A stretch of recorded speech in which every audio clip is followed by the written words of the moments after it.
Subscribe sekarang channel YouTube Novelas Kadina. Gratis. Bab 4451. Kata-kata Duncan membuat Marshall merasa lega. Dia juga segera mulai menghitung secara mental kewajaran masalah ini. Memikirkannya, dia merasa bahwa pendapat Duncan benar. Jika ini semua kebetulan, maka lelaki tua itu bahkan tidak bisa digambarkan lagi. Seperti diberkati dengan kehidupan yang hebat, tetapi hanya diberkati oleh para dewa surga. Terlebih lagi, waktu Sarah terlalu tepat. Jika dia terlambat beberapa menit, lelaki tua itu akan mati otak. Semua karena kekurangan oksigen di otaknya, dan bahwa dia mungkin tidak diselamatkan oleh Dewa Emas Agung. Selain itu, dia tiba-tiba terbang begitu jauh untuk mengunjungi Los Angeles malam ini, itu juga membuatnya agak sulit dipercaya. Lagi pula, pantai timur dan barat Amerika Serikat memiliki jarak lebih dari 4,000 km. Jarak yang lebih jauh dari kota gurun paling utara Cina sampai ke Pulau Hainan paling selatan. Tidak masuk akal untuk datang berkunjung dalam jarak yang begitu jauh di tengah malam. Terlebih lagi, Sarah datang ke Amerika Serikat bukan 1 atau 2 hari, jika dia ingin berkunjung. Dia bisa mengatur lebih awal, atau lebih lambat, ketika dia tiba di Los Angeles untuk konser, dan kemudian mengunjungi keluarga. Tapi dia memilih kali ini, kemungkinan besar seperti yang dikatakan Duncan, dia datang terburu-buru setelah mengetahui bahwa lelaki tua itu sakit kritis. Memikirkan hal ini, dia tidak bisa tidak berkata. Jika itu benar, lalu dari mana tepatnya Nona Gu mendapatkan informasi itu? Keluargaan memiliki banyak orang, saya tentu tidak berani menjamin bahwa semua anggota keluarga.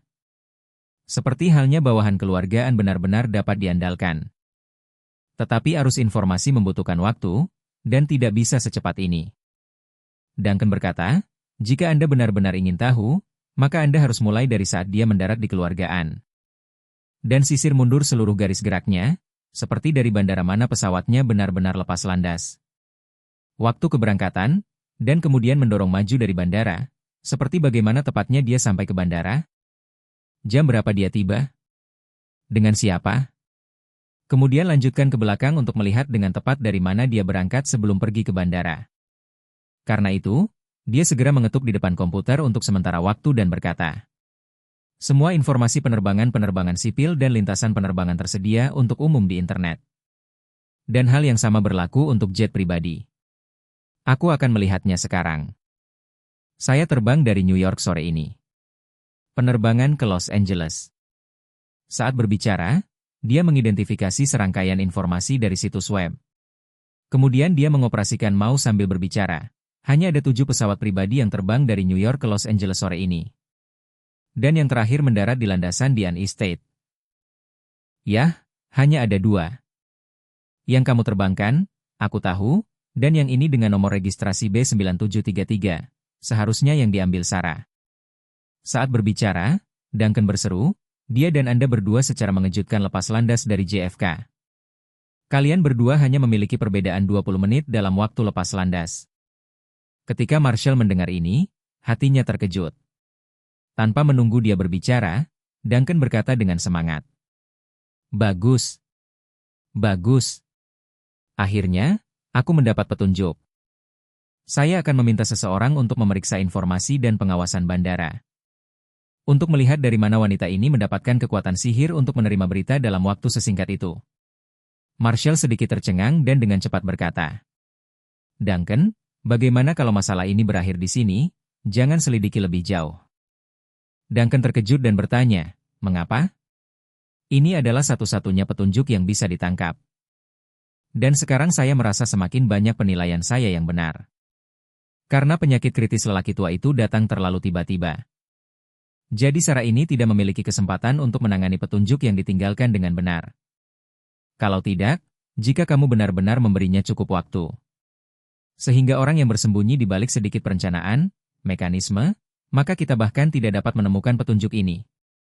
Apakah kamu tidak ingin mencari tahu, bahwa pada akhirnya melalui saluran apa dia tahu penyakit kritis lelaki tua itu?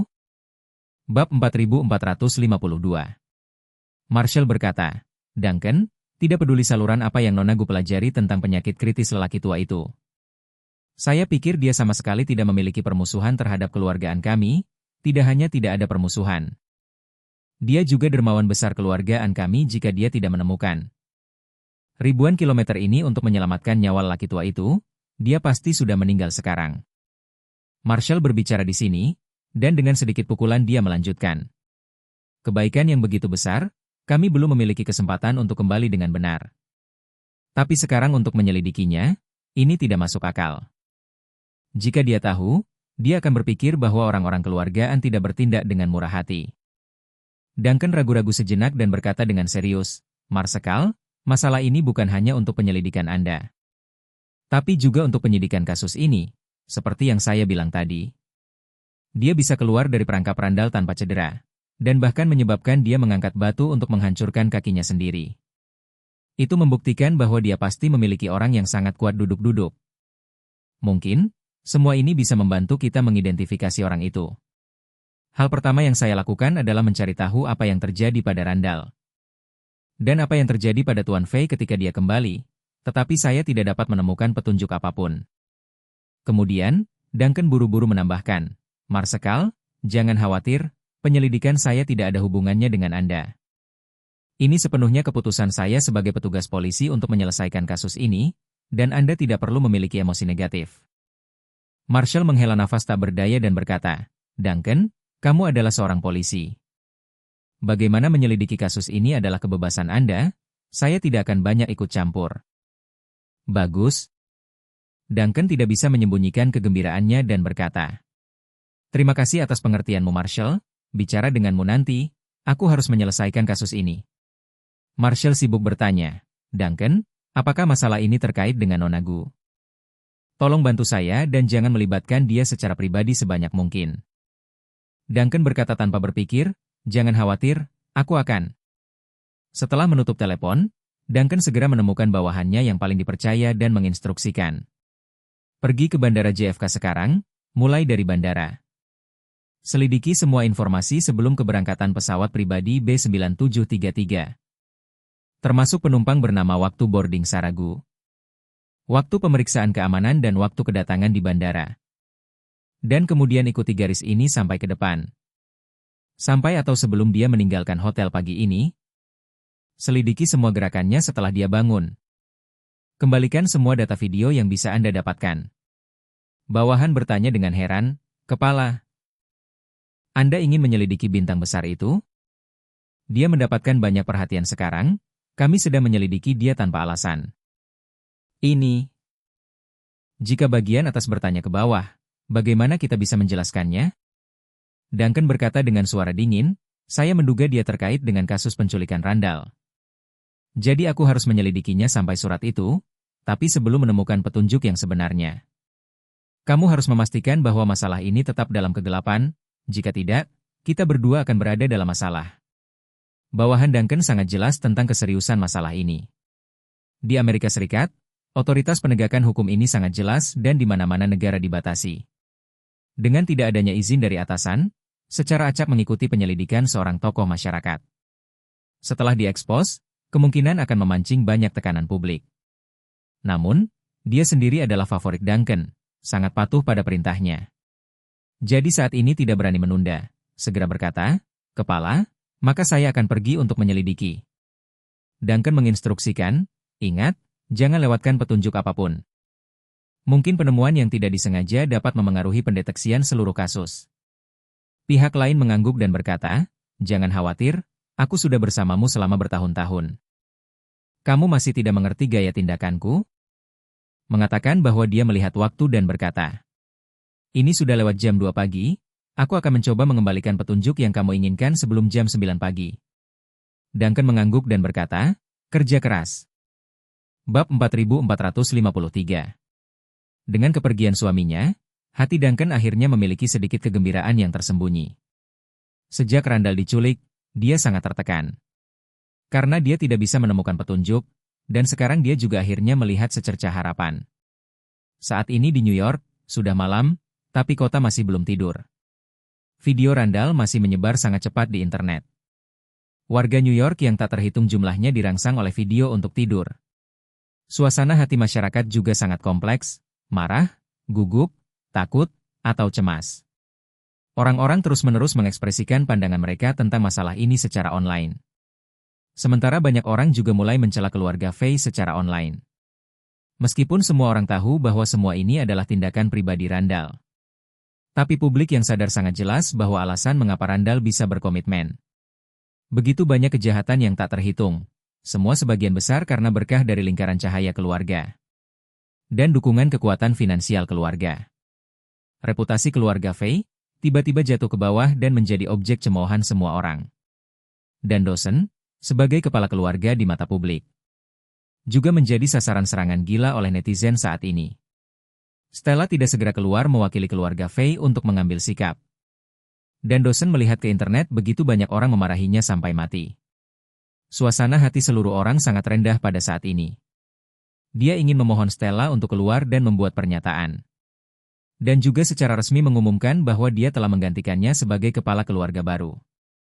Namun, dia tidak berani pergi ke dia untuk membuka mulutnya. Bagaimanapun, dia dan lelaki tua itu tidak mengejarnya untuk perebutan kekuasaan. Ini sudah kemurahan hati yang luar biasa. Dia berlari untuk membuat permintaan saat ini.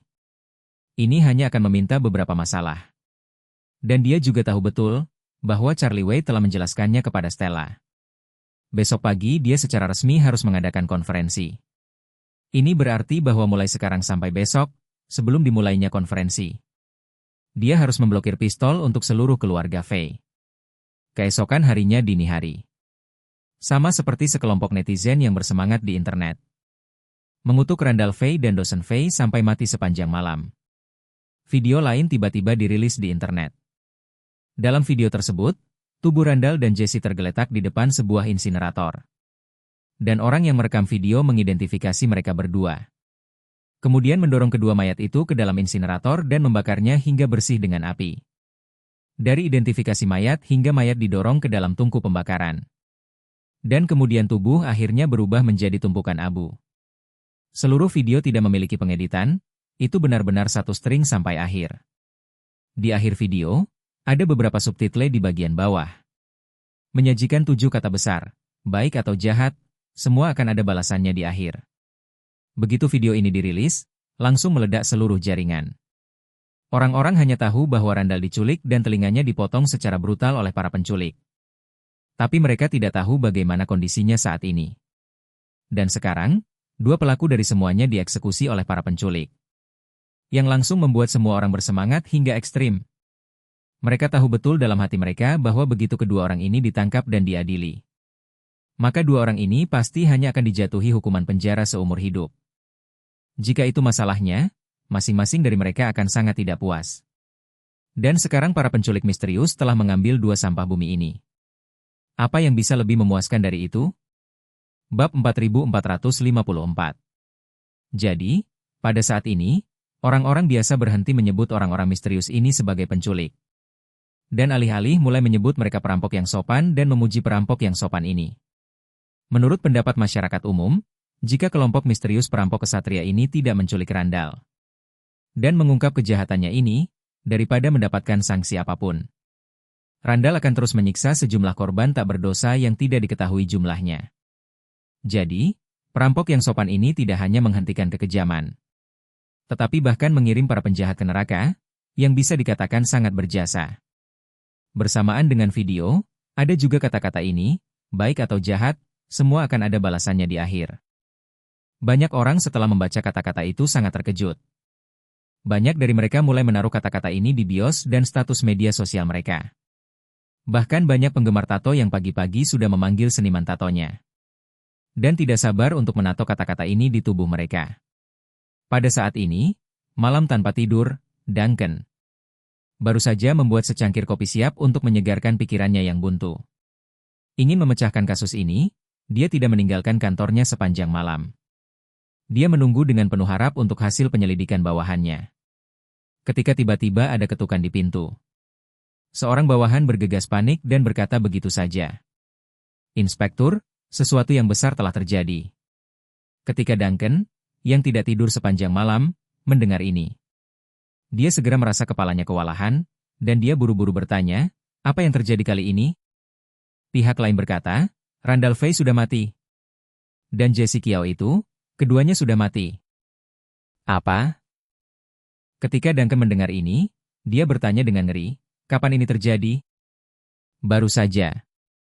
Pihak lain menjelaskan, sebuah video baru saja muncul di internet. Dalam video, Randall dan Jesse telah dikremasi. Otak Duncan pusing dan dia dengan cepat berkata, "Cepat, coba saya lihat."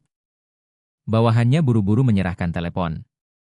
Dan di layar, itu adalah video yang baru saja diekspos. Duncan mengkliknya dan melihat dua mayat didorong ke dalam insinerator. Dan segera mengutuk dalam kemarahan. Orang-orang ini sangat putus asa. Mereka telah memblokir semua jalan keluar untuk kita. Untuk Duncan, Randall diculik dan dia tidak menangkapnya. Randall memotong telinganya dan dia tidak menangkapnya. Sampai perbuatan jahat Randall terungkap, tapi dia tidak menyadarinya sebelumnya. Dan kemudian dia tidak menangkapnya, yang membuatnya, dan seluruh kepolisian kehilangan muka. Satu-satunya cara untuk mendapatkan kembali status mereka adalah dengan menemukan jalan. Untuk menemukan orang yang menculik Randall, dan kemudian membawanya kembali ke pengadilan umum. Hanya dengan cara ini Departemen Kepolisian mendapatkan kembali wajahnya yang terakhir. Namun, dia tidak menyangka bahwa para penculik begitu kejam. Sedemikian rupa sehingga mereka langsung membunuh Randall dan Jesse. Ini setara dengan mundur kecil terakhir baginya diblokir sebagian besar. Dari awal hingga akhir, polisi gagal memanfaatkan kesempatan untuk mendapatkan kembali muka. Dan sekarang setelah Randall juga mati, Duncan merasa bahwa satu-satunya hal yang bisa dia lakukan adalah menangkap para penculik. Hanya dengan menangkap para penculik, polisi dapat membuktikan bahwa mereka masih berguna. Namun, Duncan masih memiliki kekhawatiran di hatinya. Jika dia benar-benar menemukan petunjuk, haruskah dia menangkap orang? Jika tidak, polisi akan kehilangan muka dan entitas keadilan akan ditantang. Tetapi jika dia benar-benar menangkap mereka, bagaimana menjelaskannya kepada publik? Bagaimanapun, para penculik ini telah menjadi mata para ksatria publik. Polisi tidak menangkap orang jahat tetapi pada akhirnya, geng ksatria ditangkap, dan publik pasti akan memarahi mereka sampai mati. Pada saat ini, Duncan merasakan seluruh sakit kepalanya meledak. Dia tidak tahu harus berbuat apa. Pria yang dikirim untuk menyelidiki Sarah menelepon saat ini dan berbicara. Kepala, ada petunjuk. Bab 4455. Kata-kata bawahannya membuat semangat Duncan bergetar. Dia buru-buru bertanya, "Apa yang kamu temukan?" Bawahan segera melaporkan, "Kami telah menemukan garis pergerakan Saragu. Sebelum dia pergi ke bandara kemarin, dan dia benar-benar memiliki persimpangan spasial denganmu, Chief." Apa? Sebagai seorang detektif polisi, Duncan secara alami tahu apa arti persimpangan spasial.